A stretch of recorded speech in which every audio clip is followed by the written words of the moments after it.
The extraordinary life of Princess Alice, the Duke of Edinburgh's mother and the Queen's mother-in-law, is one of the best-kept secrets in royal history.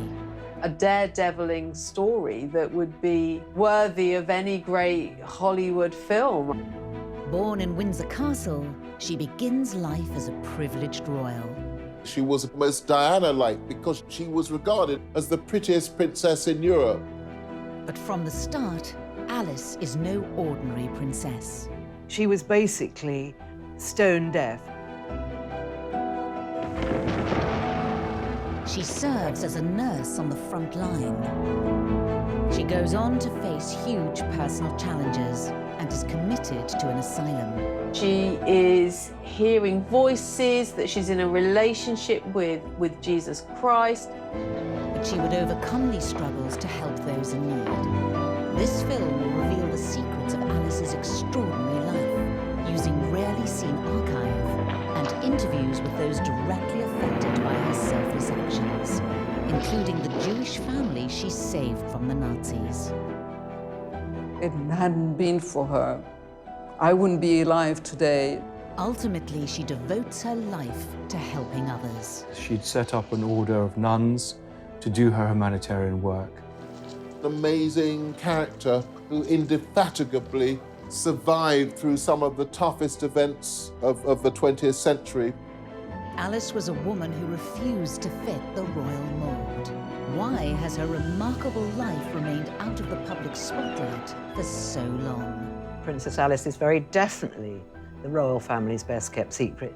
And what a fascinating life she's had.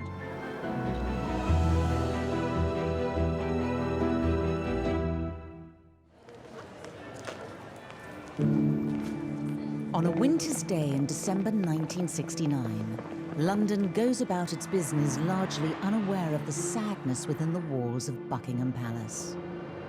Princess Alice, who was the Duke of Edinburgh's mother, mother-in-law to the Queen and grandmother to Prince Charles, has died in her sleep. Reporting of Alice's death is minimal. It makes just the fourth item in the night's news. The BBC announcement read, "The Duke of Edinburgh's mother, Princess Andrew of Greece, died today at Buckingham Palace. The princess, who was 84, had been in poor health for some time. Princess Andrew, or Princess Alice, her own name, was the daughter of Prince Louis of Battenberg." It's a very unremarkable announcement. Her own life isn't reflected here at all. These aren't words of respect, adoration, affection. It's very cold. It simply marks the passing of a life defined by the men around her. Indeed, despite her position in the royal family, Princess Alice has long remained hidden from public glare. Princess Alice didn't give very much away about herself. When she died, she left but 3 dressing gowns, which were given to the nurses who'd been looking after her. By that stage, she'd given everything she owned away. She owned absolutely nothing. But Alice's start in life was very grand indeed. She's the great-granddaughter of Queen Victoria, and she was actually born in the tapestry room at Windsor Castle in 1885. As she grows up in the castles and palaces of Britain and Europe, Alice expects to marry a suitable royal partner. In 1902, the coronation of Edward VII provides a perfect opportunity for 17-year-old Alice to find a match. Edward VII himself remarked at his coronation that Alice would be the most beautiful bride of any young prince in all of Europe. A number of different members of royal families arrived in London to attend this event. Princess Alice was one of them, and Prince Andrew of Greece was another. And here, Alice is swept off her feet by the young Greek prince Andrea. That is really where the relationship developed, and it was a love match. It was a real love match. Just over a year later, the couple are married in Germany. It's a royal alliance with serious pedigree. Alice is the daughter of a German prince and a British princess, and the great-granddaughter of Queen Victoria. 21-year-old Prince Andrea is the son of King George I of Greece, himself a distant cousin of Queen Victoria. Andrew was a tall, blonde, handsome young army officer and who enjoyed playing practical jokes all the time. His whole approach to life seemed to be very different from Alice, who was beautiful, but for the most part reserved, silent.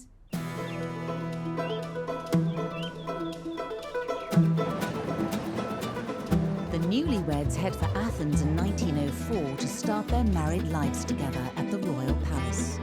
It's a dramatic change from Alice's life so far. Athens must have been kind of a cultural wilderness in certain respects for Princess Alice, and the palace itself wasn't exactly grand luxe. The royal palace in Athens was, by all accounts, rather drafty and dark. A more significant problem for Alice is that the Greek monarchy is not a stable one. Greece had only existed as a country in its own right for 70 years, following the breakup of the Ottoman Empire. So it had to create its own monarchy. In 1863, Greece turned to Denmark's royal family for a king, and they chose one of their Danish princes.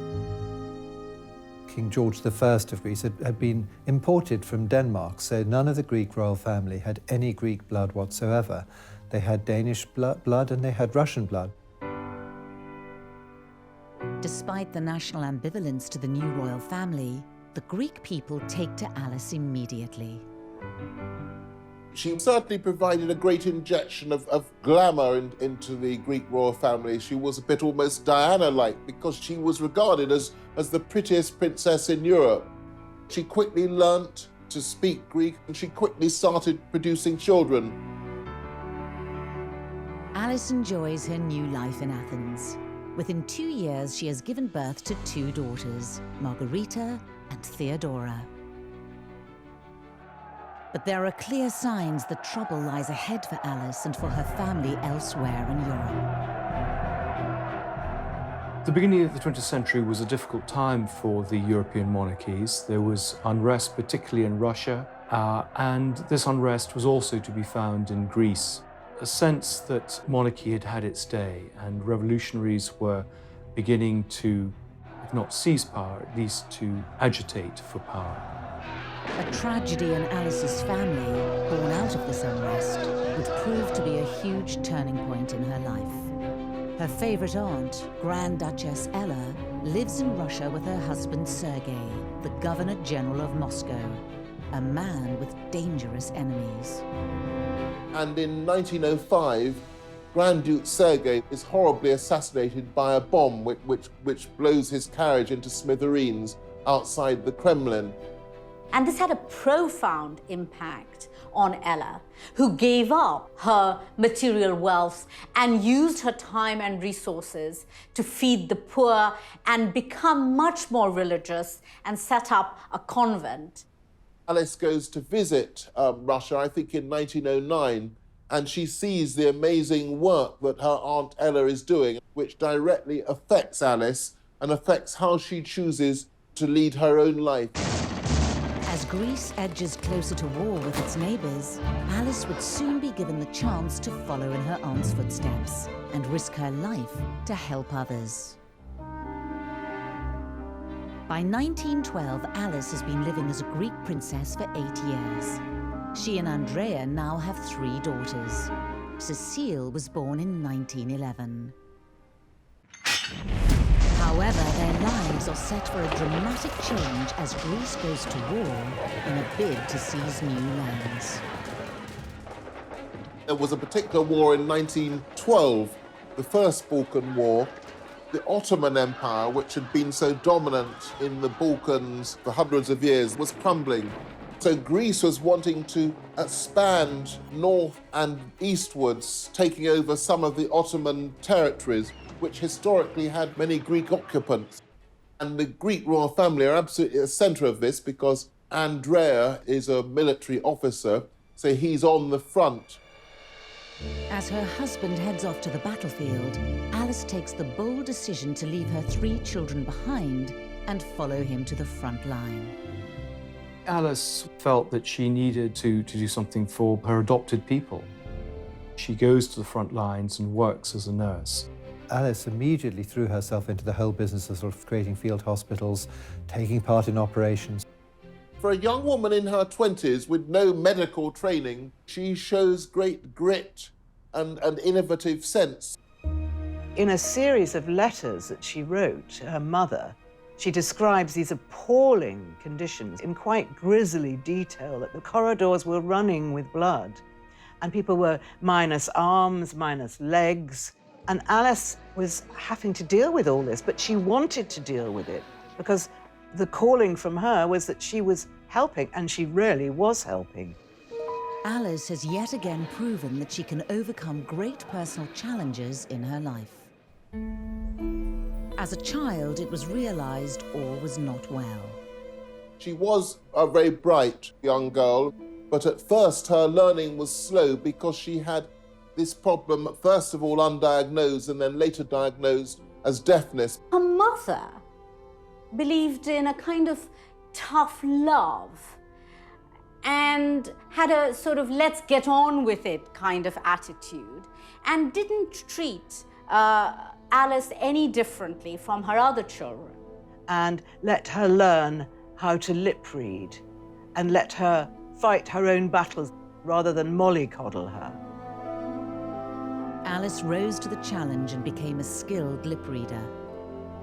She lip read in German and English, which were her first languages, and later on in Greek and French. So Alice had this very severe disability, which she overcame, but that must have had quite an influence on her personality. 3 years after the end of the Balkan Wars, Alice finds herself in the midst of another war zone. At the outset of World War I in 1914, Greece takes a neutral position. But 2 years later, it has been drawn into the conflict. Of course, the First World War is regarded as the war to end all wars, and it's easy to forget about the terrible suffering in Athens at that time. Athens is bombed by the Allies, and typically Alice, then she has to start helping again. December 1916, there's terrible malnutrition.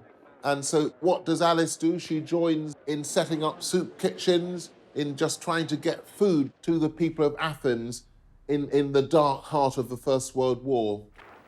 As Greece finally joins the Allied forces, the tide turns against the royal family. There was the rise of a Republican movement in Greece during the First World War. They targeted the monarchy as being foreigners, as being parasites on the system, as not belonging to Greece and not being Greek enough. By 1917, Alice and Andrea, now with a 4th baby daughter, are forced into exile in Switzerland with most of the Greek royal family.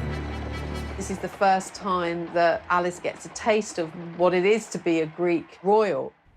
Alice had no sense of when she would be returning to Greece, and indeed what life was going to be like for her over the next few months. And, you know, they weren't luxurious months. As she adjusts to life in exile, Alice receives news of an appalling family tragedy during the Russian Revolution.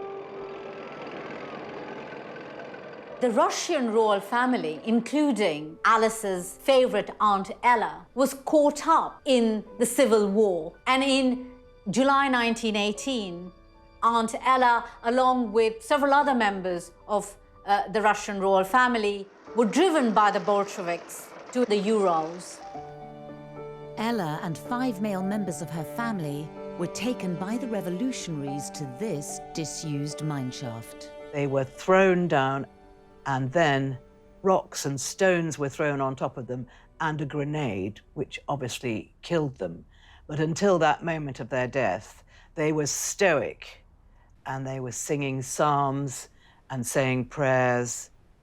Alice is grief-stricken, of course, but she's even more admiring of the strength of courage and will.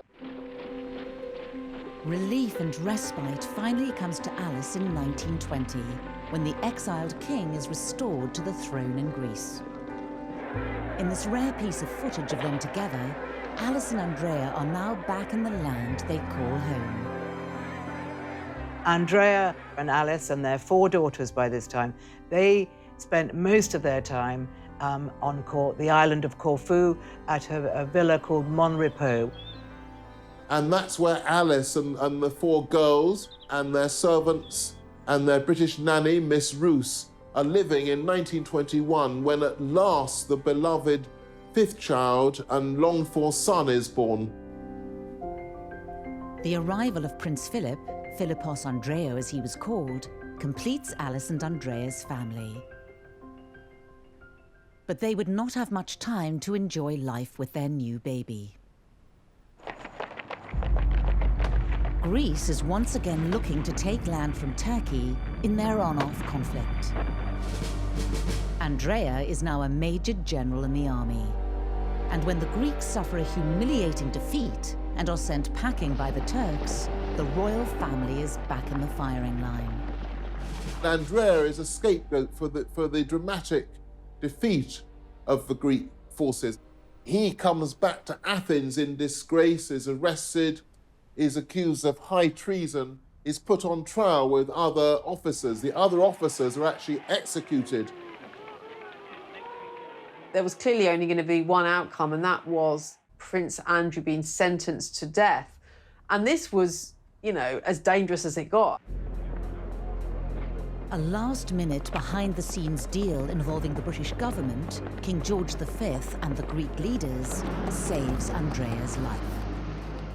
The British cruiser is dispatched to Athens, and this show of strength is sufficient to have Andrea's released, and the young family is then in exile once again, but at least they're alive, and Alice is thrilled to have her husband back.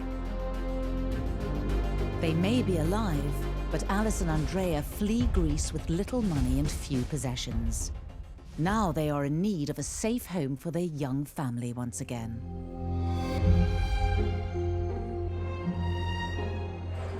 Andrea was lucky that his brother had married somebody rich called Marie Bonaparte, and they have several properties on the outskirts of Paris, and they gave one of these properties to Andrea and Alice as a home for their children, because Andrea and Alice had to leave everything behind.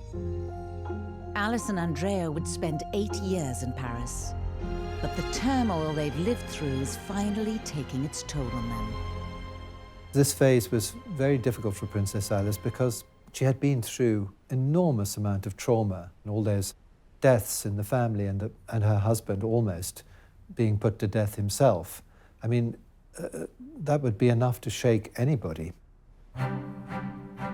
As their time in exile wears on, Alice's behavior becomes increasingly erratic. Behavior that would lead her family to take action that would scar her for years to come. 1928, Paris. Princess Alice and her family are now safe, living in exile.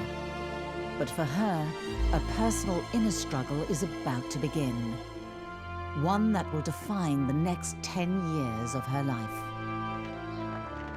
In 1928, she converted to the Greek Orthodox Church, which having actually been a Lutheran all that time, so that showed a spiritual growth in her. A relaxed Alice can be seen in this rare footage.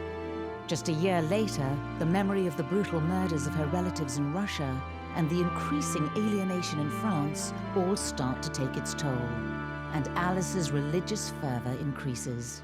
She decided that she was able to heal, and She had what she called healing hands. That becomes quickly overshadowed by Alice's declarations that she is hearing voices, that she's in a relationship with Jesus Christ, that she's having a physical relationship with Jesus Christ. I mean, she's beginning to be clearly suffering from religious delusions, which of course become really distressing to those around her. Alice's sister-in-law, Marie Bonaparte, is a trained psychoanalyst. She recommends Alice should see Dr. Ernst Simmel at Schloss Tegel near Berlin, the first inpatient clinic for psychoanalysis. Alice did not want to go to the Tegel clinic because she didn't see that there was anything wrong with her. But when her doctor said that Jesus had told him that she needed to go, which was certainly a fairly sneaky way of doing it, Alice obviously agreed, and she went to the clinic. After therapy sessions with Alice, Dr. Simmel diagnoses her as a paranoid schizophrenic. It was believed that her mental illness was a result of sexual frustration, that she'd fallen in love with a young Englishman, and this was an unrequited relationship, and that had made her really go mad by suppressed, repressed sexual desire. And in another twist to Alice's story, Dr. Simmel takes her case to his colleague, the founder of psychoanalysis, Dr. Sigmund Freud. Now, at that point, Freud suggests what is probably the most shocking or the most bizarre, the most puzzling recommendation in the history of psychoanalysis. He suggests to Simmel that Princess Alice's ovaries should be exposed to high-intensity X-rays. The first time I read this, I just couldn't believe what I read, because it hardly counts as a psychoanalytic intervention. Freud suggests the medical procedure rather than therapy, as he thought it would, in his words, rejuvenate Princess Alice. But the results are devastating. Because the exposure of the ovaries to high-intensity X-rays would effectively mean, to use a strong word, that Princess Alice would be castrated, that her menopause would be accelerated and so would be rendered sterile. Alice's ovaries are X-rayed, but it does nothing to improve her state of mind. Alice was maintaining throughout this period that there was nothing wrong with her. She didn't want to be at the clinic. Nevertheless, she was forced to undertake some of this treatment against her will. She stayed there from February to April, when she discharged herself. Alice's suffering doesn't stop there. Her mother, Victoria, perhaps embarrassed by Alice's behavior, conspires with the family doctor to send her to another clinic. So Alice's mother took Prince Philip out to lunch, on a picnic, and by the time he came back, men in white coats had come and taken Princess Alice away. And in the end, which was really, really sad, they forcibly had to inject her and sedate her to get her to the clinic. What was done then was effectively in breach of every convention of civil rights. She was admitted by force on the instructions of her mother and against her will to a psychiatric institution. Alice is sent to the Bellevue Sanatorium in Switzerland. Princess Victoria was generally concerned about her daughter, that she should have proper medical attention.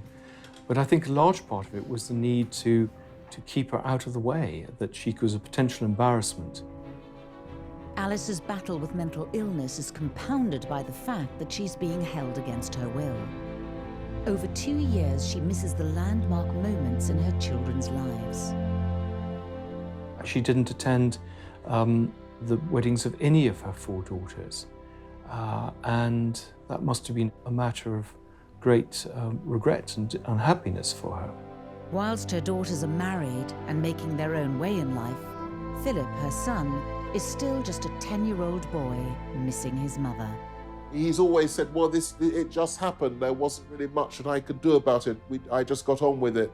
But that must have left a real mark with him because he'd been much beloved by both parents in the first 9 years of his life. Alice's husband, Prince Andrea, sees their marriage as effectively over. Broken and feeling betrayed, Alice tries to escape in July 1932. So during lunch, her nurse has gone out of the room and she makes a bid for freedom. And she jumps out of the window into the flower bed and heads off to the nearest railway station, which isn't far away. When she got as far as the train station, I think she even got as far as into the carriage, where they kind of found out that she was there. She's arrested and brought back, much to her disgust, and therefore her escape attempt hasn't worked. Alice's desperate act convinces her mother she should be transferred to an open sanatorium in Murano, Italy. No longer institutionalized, in autumn 1932, Alice faces the biggest challenge of her life. At the age of 47, could she recover from her ordeal and regain her sanity? She begins by choosing to distance herself from family life and from royalty.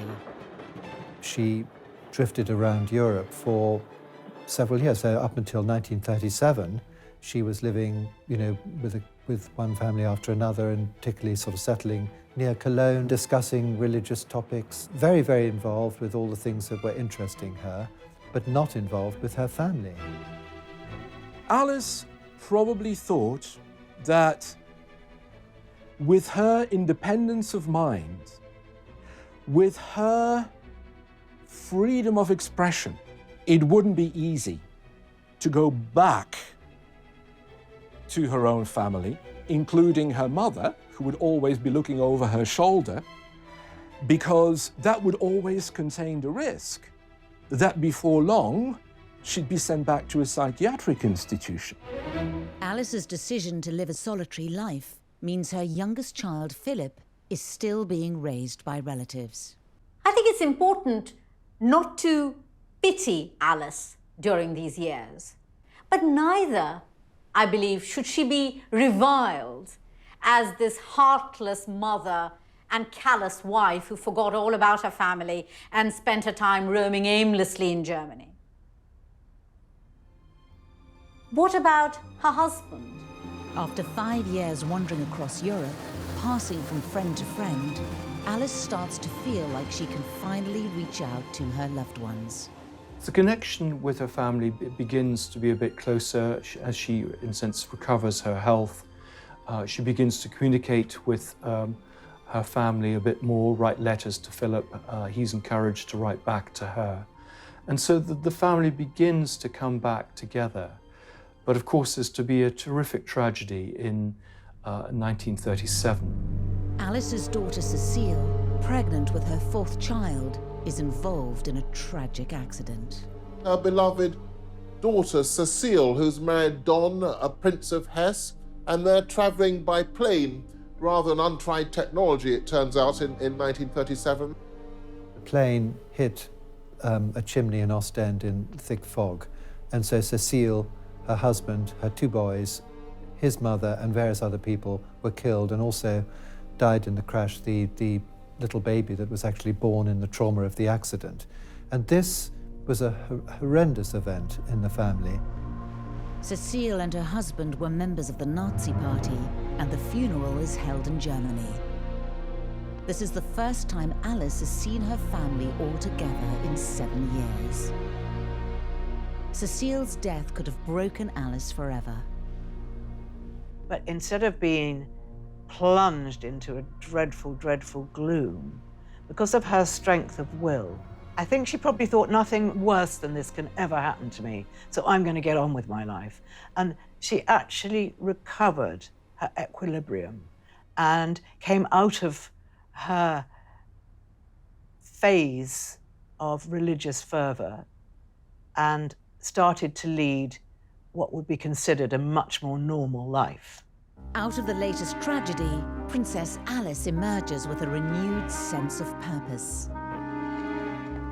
In 1938, Princess Alice, mother of Prince Philip, returns to Greece to serve the poor.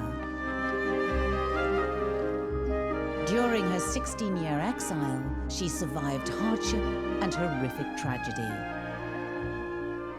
However, once again, she will soon be placed at the heart of momentous historical events.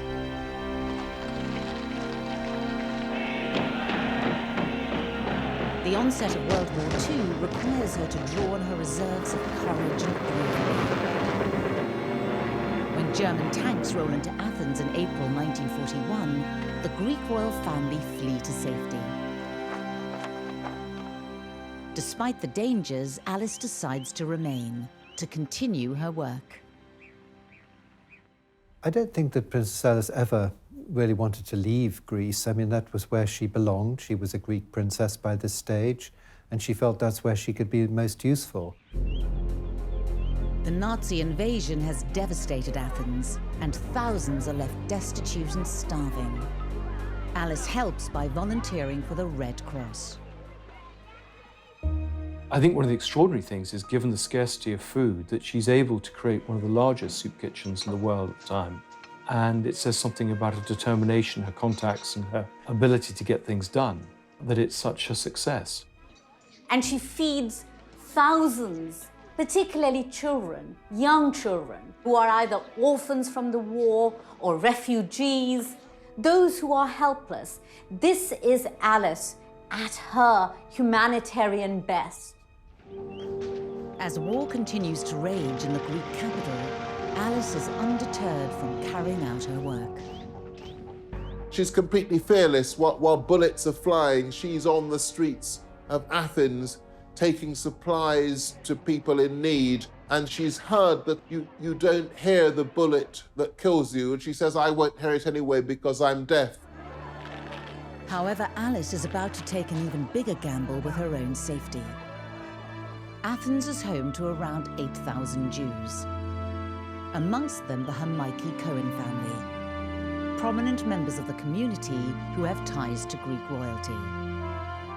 Evie Cohen is their only surviving direct descendant. At the beginning of '43, it became obvious that the decisions against the Jews to take them to concentration camps was starting to be obvious. My family had to go in hiding. Evie's father, Alfred, decides the family's best hope of refuge lies with Princess Alice. Now he must find a way to contact her. By an extraordinary coincidence, a chance encounter with her lady-in-waiting results in a message getting to Alice. I'm going to read out part of the text my father had written about this part of the story. For us, it was an absolute miracle. In short, that lady immediately went to see the princess, and an hour later, we were informed that the Princess Alice would be more than happy to take in my mother and sister. I think it was Alice taking an enormous risk because she may have faced a firing squad because she had harbored the Jewish family. It was an enormous risk. When the German generals came round looking for any Jews and perhaps having been tipped off that perhaps there were Jews being sheltered by Princess Alice, she said simply, I can't understand, I don't know what you're talking about. And they just thought she was a silly old woman and left her in peace, which is just as well, because if she'd been caught, she would have been in serious trouble. People were being executed for looking after Jewish families, but Alice had no fear. Her faith was her shield. Incredibly, the Hamaiki Cohen family are never discovered by the Nazis. Alice keeps her own bravery a secret. If it hadn't been for her, I wouldn't be alive today to say all this. And my parents would not have met, and so many other things.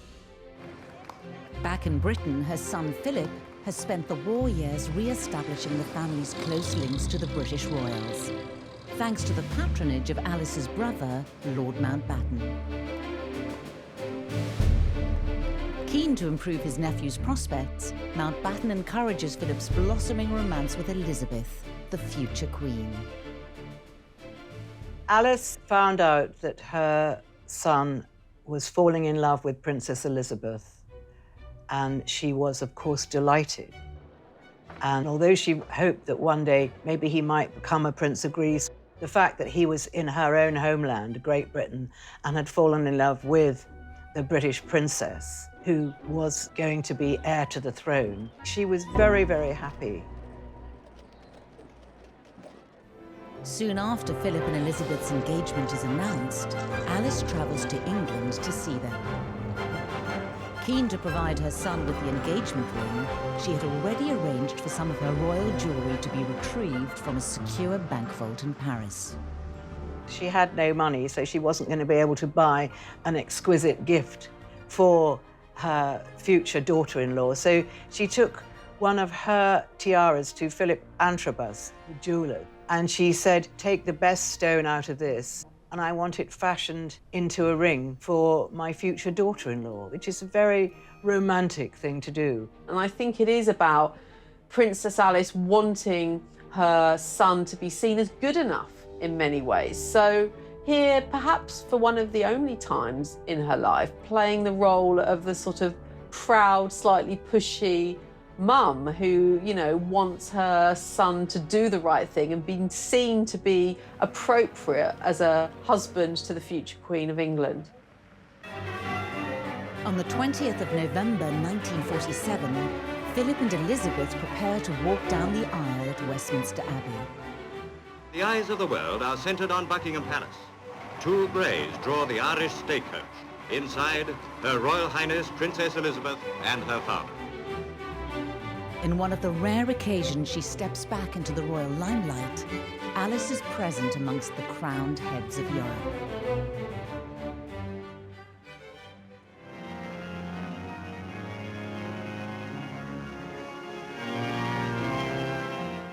And now they are man and wife. It was, for the British people, a wonderful celebration after the horrors of the war. It was a joyous occasion, and Alice was very, very moved to see her son so happy. In the official wedding photograph, Alice can be seen standing next to the Queen's grandmother, Queen Mary. Her life has come full circle at the age of 62. There she is in her lovely purple velvet outfit at the wedding, in the wedding photographs. And this must have been a moment of great pride for her that lovely Lilibet was marrying her marvellous son, Philip. And it was, you know, a new beginning. Over 40 years since she first left England, when Prince Charles was born the following year, Alice is firmly back in the bosom of the royal family. Philip and Elizabeth have their first child, Prince Charles, and Alice is absolutely delighted. She's thrilled. She's very much included as part of the family. After their years of separation, Philip wants his mother to stay in England. But ever the individual, she shuns royal life and beats her own path, sticking to her charity work in Greece. I think that after Prince Philip had married Princess Elizabeth, she felt that to some extent she could then do what she liked. You know, her daughters were all married and they had families of their own, and he now had a family of his own. So she fulfilled this long-held wish to found a nursing sisterhood. Despite not taking formal vows herself, in January 1949, Alice founds a nursing order of Greek Orthodox nuns on the island of Tinos.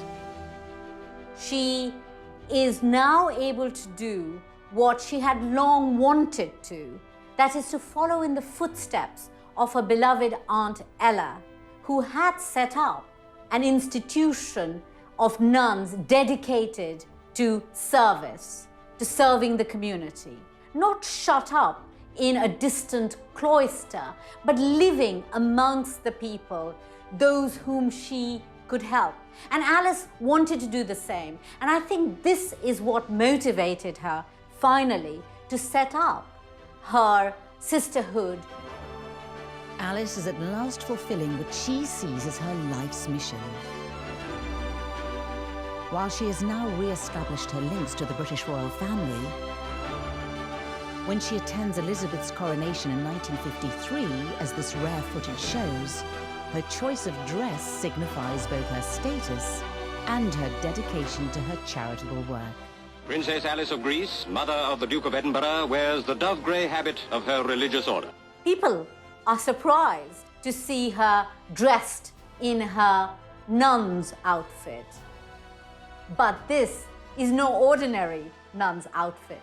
This outfit was made by the couture house Balmain in Paris. So she is a nun, but she's a very stylish nun. But despite her royal connections, her religious order is running out of money. For Alice, who had no real funding behind her apart from what she could raise herself and she could raise from her family, the sisterhood desperately needed funding and started to fail. But she knew she couldn't keep it going forever because, unlike Aunt Ella, she didn't have personal wealth to keep something like this going, and it was just running down, sadly, for her. The end of Alice's dream finally comes in 1967. After a military coup, King Constantine II has to flee Athens. The whole Greek monarchy are potentially in danger. Once again, the position of the Greek royal family becomes very threatened and precarious, and so it's seen that right now, really, Alice has really come to the end of the road in Greece. She needs to be rescued. She simply can't stay there. It's not safe for her to stay there. When Queen Elizabeth hears about her mother-in-law's fate, action is taken and she's flown back to Britain. She was very unsettled to begin with and complained and made a fuss. But eventually, she realized how lucky she was. She made friends in the way that she always made friends, and she settled down, and she was very happy. Alice has finally found safety and stability in Britain after decades of selfless devotion to others. But she's set on doing things her own way. We know that she liked to smoke, that she smoked woodbines, and so courtiers would know that she was coming before they saw her by the smell and the smoke of her cigarettes. And of course, she would also move around in her nun's habit. So a very odd spectacle by all accounts. Princess Alice couldn't have been more different than the Queen Mother, who was the other grandmum, and who was, a wonderful self-publicist, going out and doing all her royal duties. Alice was the very opposite to that. There she was, smoking in her nun's outfit. But the children liked her. Prince Charles really liked his grandmother. She used to tell him tales about Queen Victoria, which he loved to hear. After 2 years of getting closer to her son and his family, Alice starts to become infirm. On the 5th of December 1969, aged 84, she dies peacefully in her sleep. The funeral itself was a relatively small affair. I suppose in keeping with Alice's own life, which had always emphasized service rather than status. Prince Philip, he said what an extraordinary thing it was that she had been born in Windsor Castle, and after a difficult life of wars and tragedies and separations and living in different lands, she had come back to Windsor Castle again. Before she died, Alice gave very specific instructions about her final resting place. She wanted to be buried in the Russian Orthodox church in the Mount of Olives by the side of Aunt Ella. So a very particular request and a very difficult request to honour. It isn't until 1988 that Alice's family are able to fulfill her dying wish to transfer her remains to Jerusalem. Despite the dangers she had faced during World War II, Alice's work was not recognised until long after her death. In 1994, Prince Philip was in Israel to see his mother posthumously awarded the title of Righteous Among the Nations by the Yad Vashem Holocaust Remembrance Center. The award was given for Alice's bravery hiding the Hamaiki Cohen family from the Germans during World War II. She was a person with a deep religious faith, And she would have considered it to be perfectly natural human reaction to fellow beings in distress. Princess Alice, she didn't even think for a minute. She just heard there were people that were in danger and that she felt that she could do something for them. The story of Princess Alice and my family is a beautiful one, and it can, I hope, be an example for the young today to continue to do good things in life, to be human.